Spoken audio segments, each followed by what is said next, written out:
Noun किसी व्यक्ति, वस्तु, स्थान, गुण, कार्य, अवस्था के नाम को नाउन संज्ञा कहते हैं।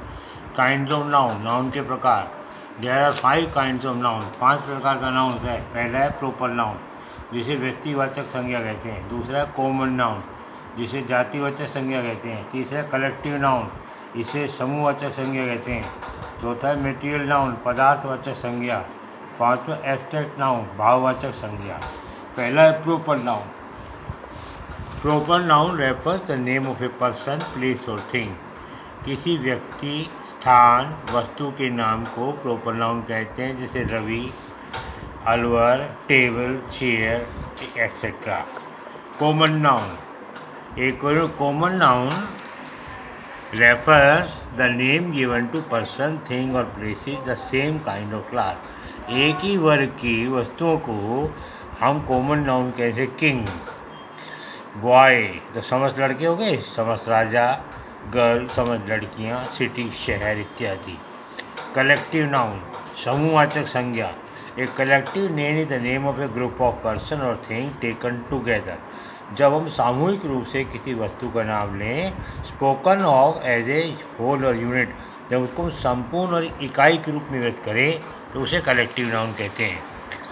सामान्यतः कलेक्टिव नाउन का प्रयोग सिंगुलर रूप में होता है, इसलिए इनके साथ सिंगुलर वर्ब लगती है, जिसका जब इसका प्लूरल में किया जाता है तो यही जो है कॉमन नाउन बन जाता है। Material noun, material noun the name of a metal, substance of things are. भौतिकवादी संज्ञा किसी धातु या पदार्थ का नाम है। कोई भी पदार्थ हो, चाहे वो सॉलिड हो, चाहे गैस हो, चाहे लिक्विड हो।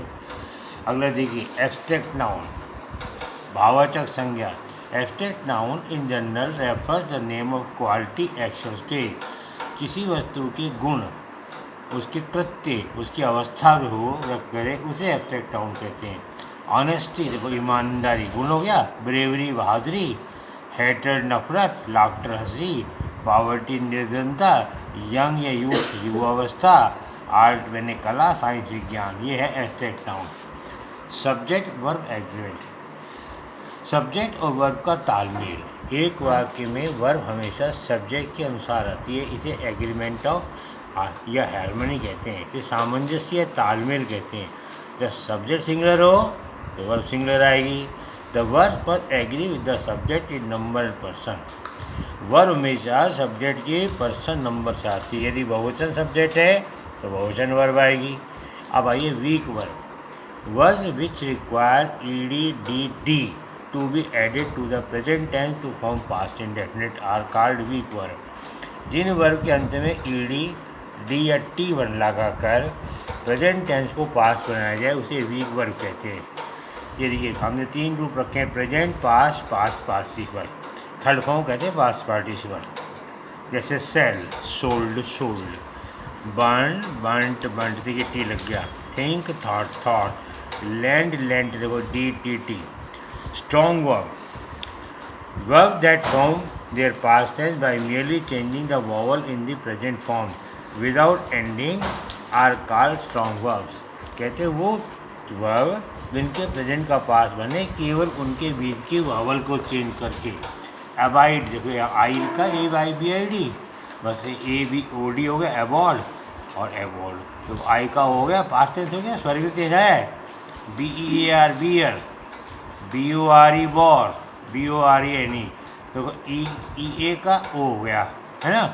ये जो वावल चेंज होता है ये स्ट्रॉन्ग वर्ब होता है। बिकम, बिकेम, बिकम, देखो बिकम में B C O M E आया, बिकेम में ए ई एम ई आ गया, फिर बी सी ओ एम ई आ गया, ओ ए ओ, तो वावल चेंज हुआ है। फाइंड, फाउंड, फाउंड, देखो आई था ओ यू हो गया, ये वावल चेंज है। ऐसी वर्ब जिसमें वावल चेंज करने पर प्रेजेंट से पास्ट बन जाए वो स्ट्रॉन्ग वर्ब कहलाती है। नेक्स्ट देखिए रेगुलर वर्ब, वे वर्ब जिनके मूल रूप में टी डी ई डी लगाने पर वो पास्ट टेंस बन जाए। सी सा सी, गो वेंट गॉन, कम केम कम। स्टेटिव वर्ब, कुछ वर्ब्स ऐसी होती हैं जो सामान्य स्थिति में कंटीन्यूअस फॉर्म में प्रोजेक्टेड इनका यूज़ नहीं करते हैं। इस प्रकार की वर्ब को स्टैटिक वर्ब कहा जाता है। स्टैटिक का मतलब फिक्स या स्थायी। इस प्रकार की वर्ब एक परमानेंट कार्य को बिना प्रयास के स्थायी रूप से होने के कार्य को व्यक्त करती है।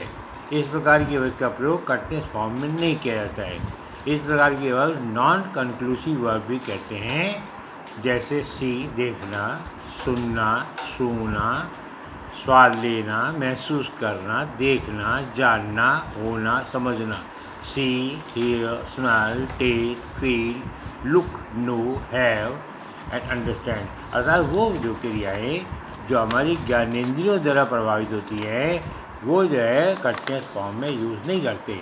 जैसे मैं उससे प्यार कर रहा हूँ तो हम नहीं कि I am loving her, no, I love her आएगा। डायनेमिक वर्ब होती है क्रियाशील, गतिशील। ये स्टैटिक की अपोजिट है, कंट्रास्ट है उसका। जब कोई वर्ब टेम्परेरी, मोमेंट्री या डायनेमिक कार्य हेतु प्रयुक्त की जाए तो उसे डायनेमिक वर्ब कहते हैं। जैसे ही इज स्विमिंग, वह तैर रहा है, देखो गति है। शी इज़ गोइंग, वह जा रही है। राम इज़ गोइंग, आ रहा है, तैर रहा है, जा रहा है, आ रहा है, ये सब गति को बता रहे हैं। ट्रांजिटिव वर्ब सकर्मक क्रियाएँ, ऐसी वर्ब जिनके साथ ऑब्जेक्ट हो वो ट्रांजिटिव वर्ब है। यानी जैसे एक्टिव वॉइस का पैसिव वॉइस बन जाए ऐसी वर्ब को ट्रांजिटिव वर्ब कहते हैं। जैसे ही लर्न्स इंग्लिश, हम कह देंगे इंग्लिश, इसको पैसिव बनाएं तो हो जाएगा English is learned by him. ये देखिए पैसिव वही बन गया। काउ गिव्स मिल्क, हम कहते हैं milk is given by cow. अभी देखिए पैसिव वॉइस बन गया ना। जिस वर्ब का पैसिव वॉइस बन जाए वो ट्रांजिटिव वर्ब होती है। इन ट्रांजिटिव वर्ब वो वर्ब होती हैं जिनमें एक्शन ऑब्जेक्ट सब्जेक्ट तक सीमित रहता है, इनमें ऑब्जेक्ट नहीं होता है। ऐसी वर्ब वाले सेंटेंस पैसिव वॉइस नहीं बनते हैं। तो ही स्लीप्स इन द बेड, तो ही सब्जेक्ट है, स्लीप वर्ब है, और इन द बेड जो है प्रीपोजिशनल फ्रेज है ये, क्योंकि प्रीपोजिशन चल रहा है, ये ऑब्जेक्ट नहीं है। जो भी ऑब्जेक्ट से पहले प्रीपोजिशन आ जाए, इन, ऑन, एट, वो कभी भी ऑब्जेक्ट नहीं हो सकता, उसको हम अदर वर्ड कहते हैं। उसकी पैसिव वॉइस नहीं बनती है, इसलिए ये इंट्रांजिटिव वर्ब है। She speaks loudly, she subject, speak verb, loudly adjective. Birds fly high in the sky, देखिए bird subject, fly verb, high ये एडवर्ब है, वर्ब का गुण बता रही, ऊंचा उड़ता है। इंडा ये फ्राइज है, ये देखो ये प्रीपोजिशनल फ्रेज है, तो इसमें ऑब्जेक्ट नहीं है, इसलिए इसकी पैसिव वॉइस नहीं बन रही है, इसलिए ये इंट्रांजिटिव वर्ब है।